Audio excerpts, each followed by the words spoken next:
हरे कृष्णा। तो हम लोग प्रत्येक दिन की भांति पुनः आज एकत्रित हुए हैं भगवान की ही मुख निसृत वाणी श्री भगवद गीता को श्रवण करने के लिए। हम लोग भगवद गीता के तृतीय अध्याय को श्रवण कर रहे थे, जहां पर भगवान ने अर्जुन को कर्म योग का उपदेश दिया है।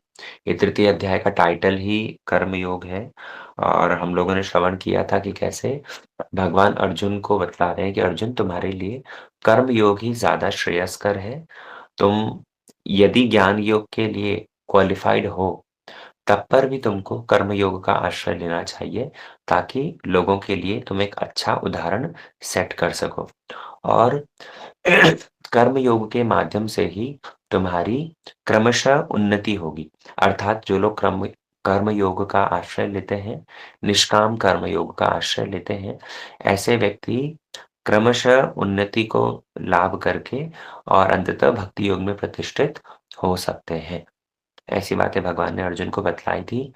हम लोग श्रवण कर रहे थे कल के सत्र में श्लोक संख्या, हम लोगों ने 31 और 32 को श्रवण किया, जहाँ पर सबसे पहले श्लोक संख्या 30 के अंदर भगवान ने मानो सार रूप में बतलाते हुए कह दिया, मयि सर्वाणि कर्माणि संन्यास आध्यात्म चेतसा, कि अर्जुन, ममता को त्याग करके, लाभ की आशा को परित्याग करके, आलस को परित्याग करके और आध्यात्मिक चेतना के साथ में जो कुछ कार्य कर रहे हो वो मेरे लिए करो। मयि सर्वाणि कर्माणि, भगवान ने इस उपदेश को दे करके बतलाया कि जो व्यक्ति मेरे में श्रद्धा रखता है और मेरे इन उपदेशों को पालन करता है, तो वो तो अति शीघ्र ही वो सारे कर्म बंधनों से मुक्त हो जाएगा। मुच्यन्ते भगवान ने वर्णन किया था कि ये में मतम इदम अनुतिष्ठन्ति मानवा, कि जो मानव मेरे इन वचनों को विश्वास करके अगर कार्य करता है, तो ऐसे में उसको बंधन नहीं होगा। आपको यदि स्मरण हो, अर्जुन का प्रश्न ही यही था कि अगर मैं युद्ध करूंगा, युद्ध करने के माध्यम से अपने ही परिजनों को मारना पड़ेगा, पाप कर्म होगा और पाप के माध्यम से बंधन की प्राप्ति होगी, कर्म बंधन में फंस जाऊंगा। तो भगवान ने यहाँ स्पष्ट कर दिया, उसी बात को मानो रिफ्रेश कर रहे हैं कि अर्जुन, अगर मेरे उपदेशों को पालन करते हुए, श्रद्धा रखते हुए और बिना किसी आक्रोश के, बिना किसी रिसेंटमेंट के यदि इन उपदेशों का कोई पालन करता है, तो कभी भी उसे बंधन की प्राप्ति नहीं होगी। और टीका में बलदेव विद्याभूषण प्रभु ने ये तक कह दिया कि यदि कोई भगवान के इन उपदेशों को 100 टू 100% पालन ना कर पाए, अगर कोशिश भी कर रहा है, तो भी उसको लाभ होगा। कोशिश करने पर भी उसको किसी प्रकार का हानि नहीं होगी, भले ही सक्सेसफुल ना हो पाए, लेकिन तब पर भी यदि कोशिश करे, तो भी उसका फ़ायदा ही फ़ायदा है। लेकिन बस ये है कि हमें रिसेंटमेंट वाली, आक्रोश वाली भावना नहीं रखनी है, क्रोधित नहीं होना है। जैसे उदाहरण के तौर पर हम लोग हरिनाम जप करते हैं, माला करते हैं और माला करते वक़्त कई सारे व्यक्तियों को नींद आती है। माला करते-करते कब गर्दन झुक गई, माला मोती जहाँ का जहाँ पड़ा था या माला भी हाथ से छूट गई, बस ऐसे ही हाथ माला झोली में रख रखा है। तो कई सारे लोगों के साथ में ऐसा होता है। और कोई यदि ये सोचे कि यार जब-जब भी माला करता हूँ तब भी नींद आ जाती है, मेरे को ये माला करनी ही नहीं। आक्रोश प्रकाशित करके और उस माला को ही छोड़ दे। या फिर ये तो भक्ति योग की बात हुई। अगर कोई कर्म योग का आश्रय ले रहा है, निष्काम कर्म योग का आश्रय लेकर के कुछ क्रियाएँ करने की कोशिश करता है, लेकिन करते-करते पुनः क्या होता है, अपने स्वभाव के बरबस होकर के यदि उसके अंदर कुछ भूल त्रुटि होती है, ठीक-ठीक रूप में पालन नहीं कर पाता, तो सोचे कि नहीं, मुझे तो ये करना ही नहीं। ऐसा स्वभाव नहीं होना चाहिए। भले ही हम 100% उसको पालन कर पाएँ या ना कर पाएँ, अंततः हृदय के अंदर स्वीकृति होनी चाहिए कि नहीं, ये जो फ़िलॉसफ़ी है, ये जो सिद्धांत है, ये सिद्धांत ठीक है और इसको पालन करने से ही क्रमशः मेरी उन्नति होगी। तो ये तो बतलाया श्रद्धावान व्यक्तियों के लिए। श्लोक संख्या 32 के अंदर भगवान ने वर्णन कर दिया जो श्रद्धाहीन व्यक्ति है। दोनों श्लोक ये मतलब कॉम्बिनेशन वाले श्लोक हैं, जहाँ 31वें श्लोक में तो कहा कि श्रद्धावान व्यक्ति वो यदि पालन करे तो सारे बंधनों से मुक्त हो जाएगा। और जो व्यक्ति श्रद्धाहीन है, ऐसा व्यक्ति वो तो ईर्ष्या के कारण मेरे इन उपदेशों को पालन नहीं करेगा। तो उसका क्या परिणाम होगा? उसका परिणाम होगा कि उसके सारे एफर्ट्स, उसके सारे परिश्रम, उसकी सारी क्रियाएँ सब विफल हो जाएगी। उसका सारा का सारा ज्ञान भी विफल हो जाएगा। वो ज्ञान उसे कुछ लाभ नहीं देगा। प्रश्न हो सकता है कि कुछ भी करेगा वो विफल कैसे हो जाएगा? कुछ भी प्रचेष्टा करे, कोई भी कार्य उसका विफल कैसे हो जाएगा? क्योंकि देखो, आत्मा का अपना स्वभाव है। हम जीवात्मा, हमारा अपना एक स्वभाव है। ये आत्मा भगवान का अंश होने के कारण भगवान से विमुख होकर के रह ही नहीं सकता। वो क्रियाएँ भगवान के लिए करेगा ही करेगा। तो इसीलिए भगवान कृष्ण यहाँ पर कह रहे हैं कि मेरे उपदेशों को रिजेक्ट करने वाला व्यक्ति, वो हमेशा बंधन में फँसा रहेगा। वो बंधन में फँसा रहेगा, उसकी उन्नति नहीं होगी। इसलिए अर्जुन को ये कह रहे हैं, मानो अर्जुन, तुम कर्मयोग करो, कर्मयोग से ही ग्रेजुअली क्रमशः तुम्हारी उन्नति होगी और उन्नति होते तुम भक्ति योग के लिए आगे बढ़ सकते हो। पहले जब भगवान ने कर्मयोग की चर्चा करी थी, आपको याद हो, तो भगवान ने स्पष्ट कर दिया था कि अनासक्त होकर के करो। स्मरण है ना? 2 टाइप के लोगों की चर्चा करी थी। एक जो अनासक्त है, ज्ञानवान है, और एक जो आसक्त है, ज्ञानहीन है। तो भगवान ने पहले तो केवल मात्र इतना ही कहा था कि अनासक्त होकर के अपने कर्मों को, नियत कर्मों को करो। लेकिन अब भगवान ने उसके अंदर और एक पॉइंट ऐड कर दिया है। श्लोक संख्या 30 के माध्यम से और एक पॉइंट भगवान ने ऐड कर दिया है, कर्माणि। अर्जुन, फोकस मुझ पर रखो। तुम्हारा केंद्र में कौन होना चाहिए? मैं तुम्हारे केंद्र में होना चाहिए।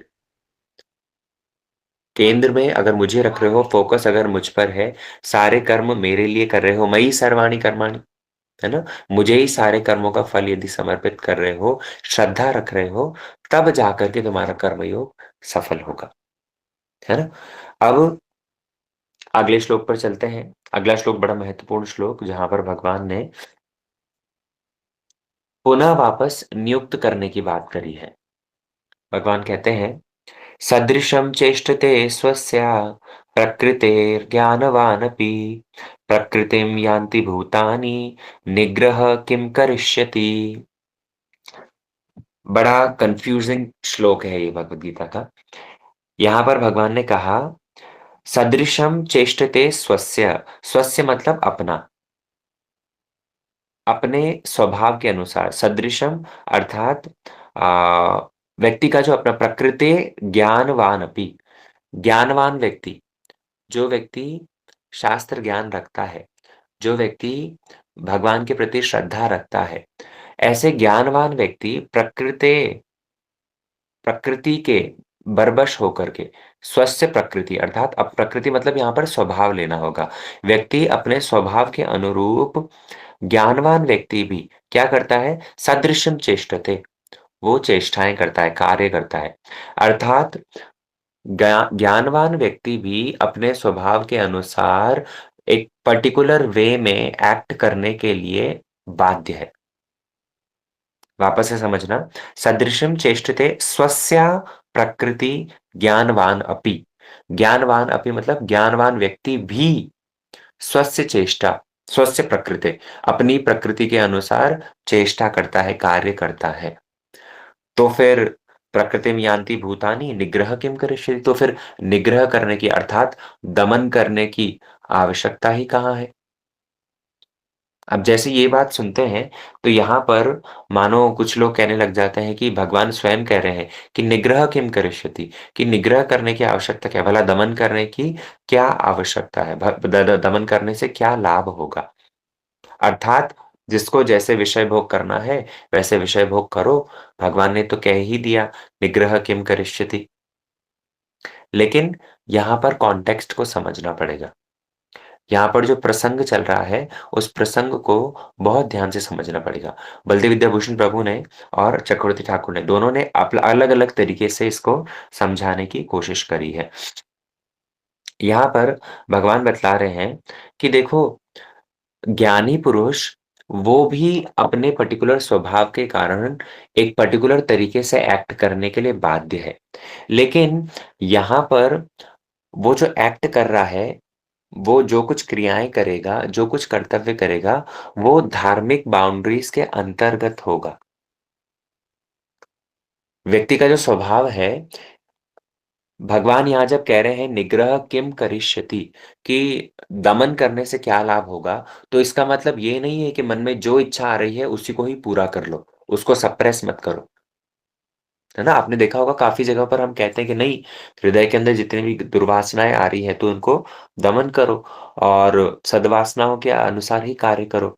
तो यहाँ पर भगवान ने जो कहा है, निग्रह किम करिष्यति, दमन करने से क्या होगा? तो इसका मतलब हमें क्या समझना पड़ेगा?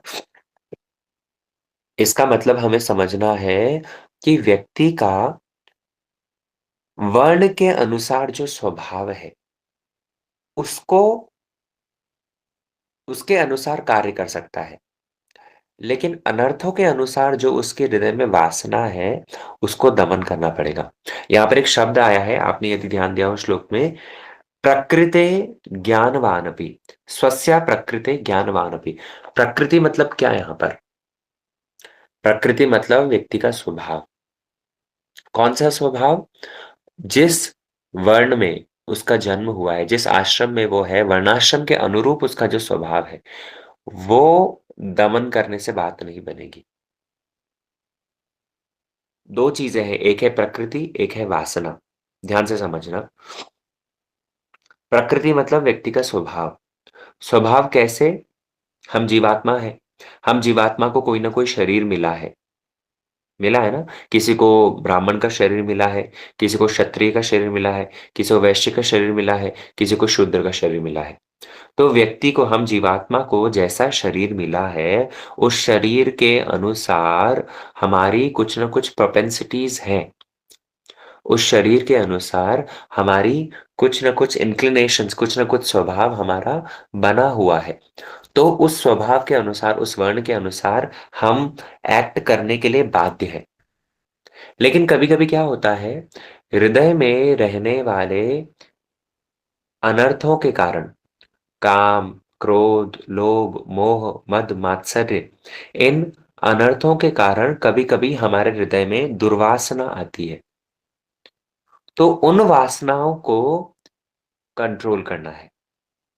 भगवान ने जब कहा है निग्रह किम करिष्यति, तो इसका मतलब ये है कि हृदय में आने वाली कुछ इंटेंशंस, कुछ चीज़ें ऐसी होगी जिनको हमें नियुक्त करना होगा और कुछ इंटेंशंस ऐसी होगी जिनको हमें रिजेक्ट करना होगा, निग्रह करना होगा। भगवान ने जब ये बात कही है निग्रह किम करिष्यति, दमन करने से क्या होगा, तो इसका मतलब ये बिल्कुल नहीं है कि खुली छूट दे दी विषय भोग करने के लिए। वो ऐसा कह रहे हैं कि अपने वर्णगत स्वभाव के अनुसार जो तुम्हारे इंक्लिनेशंस हैं, वो तो तुम नियुक्त करो। उनको दमन करने की आवश्यकता नहीं। उनको धार्मिक बाउंड्रीज़ के अंतर्गत उसको नियुक्त करो। लेकिन जो वासनाएँ अनर्थों के कारण जागृत हो रही है, उसको दमन करना पड़ेगा। 2 चीज़ें हैं, इसलिए ध्यान से समझ लो। एक है प्रकृति, एक है वासना। प्रकृति मतलब हमारे वर्णगत स्वभाव, जिसको धर्म के साथ में हार्मोनाइज़ किया जा सकता है। जिसका धर्म के साथ में सामंजस्य करके उसको नियुक्त किया जा सकता है। आपको स्मरण हो यदि, पूर्व श्लोक में भगवान ने कहा था, योषयेत सर्व कर्माणि। पूर्व श्लोकों में भगवान ने क्या कहा है? नियुक्त करो। आर्टिफिशियली सप्रेस करने की आवश्यकता नहीं, बल्कि नियुक्त करो। ये बात भगवान ने पहले कह दी है। तो वो ही डिस्कशन मानो यहाँ पर पुनः कह रहे हैं कि निग्रह किम करिष्यति, कि जो तुम्हारा स्वभाव है, जैसे एक ब्राह्मण वो बड़ा ज्ञानवान होता है। ब्राह्मण, जन्म से ब्राह्मण की हम बात नहीं कर रहे हैं, स्वभाव से जो व्यक्ति ब्राह्मण है ना? तो एक व्यक्ति जो ब्राह्मण कुल में उत्पन्न है, बड़ा बुद्धिमान है, बड़ा ज्ञानवान है, तो ऐसा व्यक्ति एक सर्टेन तरीके से एक्ट करने के लिए बाध्य है ना? लेकिन दूसरी ओर एक शूद्र उसकी अपनी प्रवृत्ति है, उसके अपना स्वभाव है, वो एक पर्टिकुलर तरीके में एक्ट करने के लिए बाध्य है। वो उसका स्वभाव है, वो करेगा ही करेगा। तो अब जब ये बात कहें कि ब्राह्मण, क्षत्रिय, वैश्य, शूद्र इन चारों में से ब्राह्मण को यदि श्रेष्ठ बतलाया गया है, शूद्र को यदि निकृष्ट बतला रहे हैं, तो वास्तव में वासना तो दोनों के अंदर ही जागृत हो सकती है। दुर्वासना तो दोनों के अंदर ही जागृत हो सकती है। लेकिन यहाँ पर जो डिस्कशन चल रहा है, भगवान ये कहना चाह रहे हैं कि शूद्र को निकृष्ट इसलिए बतलाया क्योंकि वो अपनी उन वासनाओं को ठीक-ठीक रूप में रेगुलेट नहीं कर सकता। ब्राह्मण जबकि अपने ज्ञान के बल पर, अपने यम, नियम इत्यादि उसके जो शौच, शुचि के कारण, उसके आचरण के कारण, वो इन वासनाओं को हृदय में यदि आ रही है, तो उसका दमन कर सकता है। उसको दमन कर सकता है। इसलिए यदि कोई शूद्र चाहे कि ब्राह्मणों की तो बड़ी पूजा होती है और ब्राह्मण को तो बड़ा सम्मान मिलता है, सब लोग उसका आदर करते हैं, तो हमें भी वैसी पूजा चाहिए। तो भैया उसके जैसी पूजा यदि चाहिए, तो उस पूजा के साथ में जो त्याग लगा हुआ है, वो भी तो करना पड़ेगा ना? ब्राह्मण जिस तरह से त्रिसंध्या करता है, अग्निहोत्र करता है, वेदाध्ययन करता है, पठन-पाठन इत्यादि करता है, तो उसके साथ में उस सम्मान के पीछे जो कितनी सारा उसका हार्ड वर्क है, कितना सारा परिश्रम है, वो तो देखो। वो अगर करोगे तो ब्राह्मण जैसा सम्मान भी मिलेगा। लेकिन क्या है, तुम्हारा स्वभाव नहीं है। शूद्र का वैसा स्वभाव है ही नहीं कि वो त्याग कर सके, वो इतना परिश्रम कर सके, इतना तपस्या कर सके। तो इस कारण से एक पर्टिकुलर उसका तरीका वो उसका स्वभाव है नहीं। तो ऐसे लोगों के लिए भगवान ने कहा निग्रह किम करिष्यति। ऐसे लोगों को भगवान ने बतलाया है कि भैया निग्रह करने के लिए तुमको आवश्यकता नहीं, क्या करो? योषयेत् सर्वकर्माणि, तुम नियुक्त करो। अपने स्वभाव के अनुसार तुम क्या करो? नियुक्त करो। तो भगवान ने यहाँ पर जो कहा है निग्रह किम करिष्यति उसका अर्थ बिल्कुल ये नहीं लेना चाहिए कि भगवान ने विषय भोग के लिए खुली छूट दे दी। ना,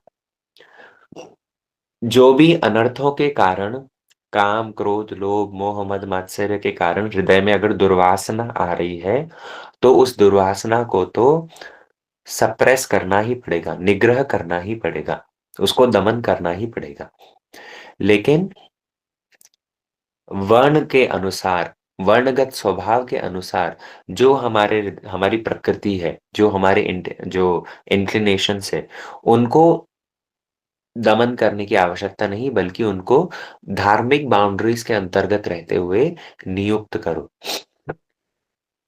अर्जुन को मानो भगवान ये कहना चाह रहे हैं कि अर्जुन, क्षत्रिय स्वभाव है तुम्हारा और क्षत्रिय स्वभाव होने के कारण तुम अभी अगर ये भी कह रहे हो कि मैं सन्यास ग्रहण करके जंगल में चला जाऊँगा, एक सन्यासी के समान आचरण करूँगा, तो वो तुम्हारा स्वभाव है नहीं। क्योंकि तुम क्षत्रिय कुल में तुम्हारा जन्म हुआ है, उस जन्म के अनुसार, उस शरीर के अनुसार तुम्हारा एक स्वभाव है। तो ऐसे स्वभाव को निग्रह किम करिष्यति, ऐसे स्वभाव को दमन करने की क्या आवश्यकता है? आर्टिफ़िशियली सन्यासी बनने की क्या आवश्यकता है?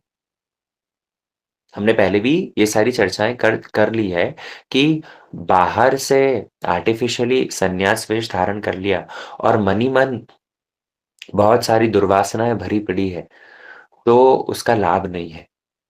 भगवान इसलिए मानो अर्जुन को ये कहना चाह रहे हैं कि अर्जुन, संन्यास विल नॉट हेल्प। तुम एक क्षत्रिय हो और क्षत्रिय का अपना एक स्वभाव है, तो आर्टिफ़िशियली सन्यासी की तरह बातें बोलने से बात नहीं बनेगी। तुम कर्म योग करो, युद्ध करो, तुम्हारा जो एक स्वभाव है, उस स्वभाव के अनुसार, अपने नेचर के अनुसार कार्य करो।